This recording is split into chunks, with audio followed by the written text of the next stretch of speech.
Now it's on. Now we can hear you. Yeah. All right, so I'm talking today about this thing called Tonglen. Has anyone heard of this before? Okay. DrX.com. Yeah. So I've been reading with my son these graphic novels about the life of the Buddha, and it was this thing we had sitting around our house, and he found them and he got like super into it. And so, he's a little young for it, but we decided we'd go for it anyway. And, it turned out that this dude, the Buddha, he had some good stuff to say and, figured some things out. I guess that's why they founded a religion based on his teachings. But that made me think about some different things I'd learned, from different Buddhist books I'd read over the years and stuff. And one of the things that I thought is super beneficial to pretty much everybody ever who's been alive is this idea called Tonglen. And it's a practice for cultivating love and compassion. It's a gentle, step-by-step process of opening the heart. And by embracing rather than rejecting the unwanted and painful aspects of experience, we overcome fear and develop greater empathy for others. I learned it from a book written by this woman, Pema Chodron. The book was called Comfortable with Uncertainty, which is a really awesome book I would highly recommend. If there's one thing that is certain in life, is that nothing is certain. So you better get used to it. A lot of the Buddhist teachings fall into this thing that's part of the Eightfold Path, right? And this Tonglen idea really falls into it. It's basically know the truth, say nothing to hurt others, practice meditation, control your thoughts, resist evil, free your mind of evil, work for the good of others, and respect life. This Tonglen idea really focuses on controlling your thoughts and freeing your mind of evil. This is not the traditional approach. This is the approach Pema Chodron recommended in here, which is more of like a mental technique to kind of free your mind of hate and that kind of thing. The Dalai Lama said the true hero is one who conquers his own anger and hatred. So that's kind of the essence and the purpose of this Tonglen practice. And it works like this.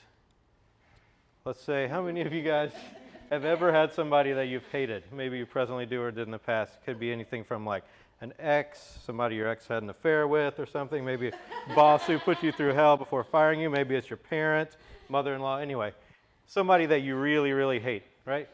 What happens when you think about that person, when you see that person, when you hear their name, right? You got anger happening. You got hatred. All around bad vibes, right? All the stuff's happening inside of you. Yeah. Right? So your heart is a dark place, right?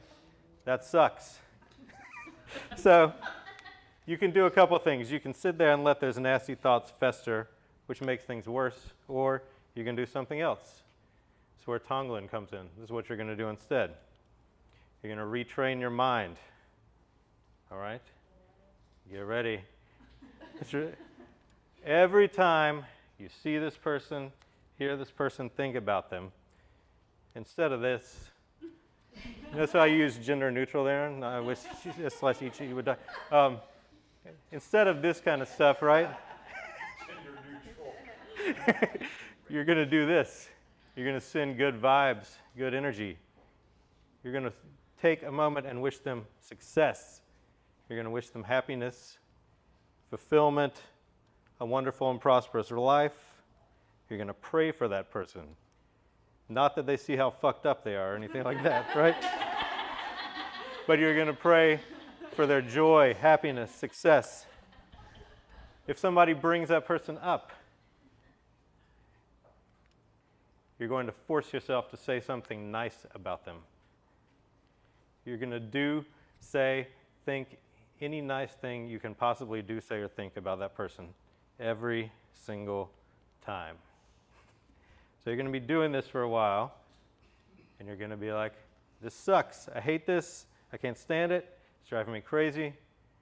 But you're just going to do it. You're going to let it happen. You're going to let all those feelings come in. You're going to fight with it. You're going to wrestle with it. Still, it sucks. But you're going to keep doing it. You're going to let it happen. Still, it sucks. But you're going to keep doing it over and over and over again. And eventually, you find out that your heart starts to open. And you're going to see that you're much stronger than this pain that you're carrying around and holding on to, and you're a much better, happier person without hanging on to that suffering. And you're going to let it go. And then you're going to find that you not only understand, but you're actually embodying one of these core teachings of the Buddha, which is to let that shit go. You don't need it. And when you let it go, you can focus on a lot more important things. You know, Ram Dass said, I would like my life to be a statement of love and compassion, and where it isn't, that's where my work lies. Now I'm going to make an awkward transition. I'm going to talk about Eric Maynard, who was an intern here a couple quarters ago. He started working on this video with me for his intern project about meditation and kind of self-work and that kind of stuff. And, you know, project finally finished. He put a bunch of work in outside of it. And this was kind of partly he wanted to do a video about this, but I also wanted to look at some other ways of making videos than we've done here regularly. We do a lot of like video with, you know, filming someone, talking head, B-roll. This one was kind of more of a collage type approach to video. So it kind of ties in with what we're talking about here, so I'm going to show it to y'all.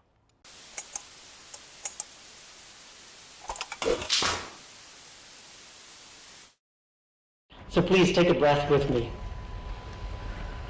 Breathing in and then letting go. What if everything you thought mattered didn't matter? I think all our society is run by insane people for insane objectives. You know, in 1955, there weren't a lot of distractions. There was 3 channels on TV, a couple of AM radio stations. That was really it. We all are receiving through the internet and so many other sources by which ultimately meaningless stimuli is bombarding us all the time. Redbird reports that we're exposed to anywhere between 1,000 and 10,000 marketing messages a day. We're just inundated with media, TV, people, phone calls, cell phones, everything. And there is so much distracting us from our goals, from what we're trying to accomplish. It's only getting harder to turn your mind off to the chaos.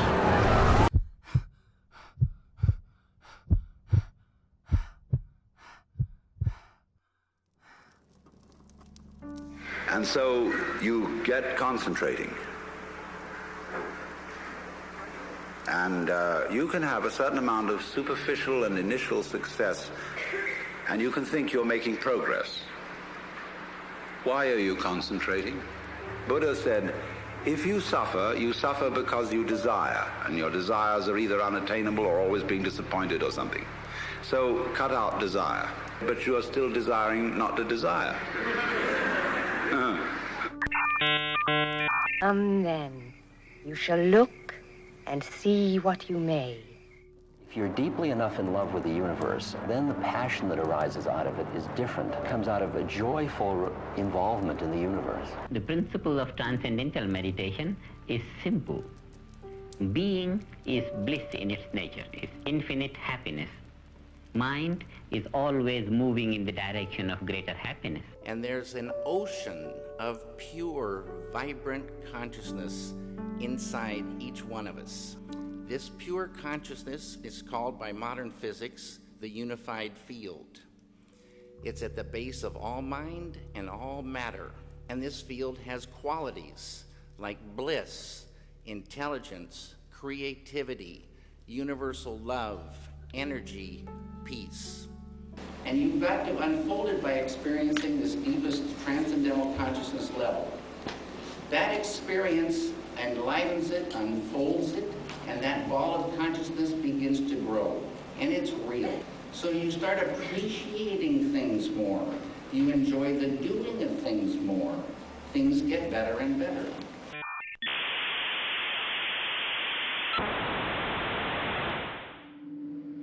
Ladies and gentlemen, change truly begins within.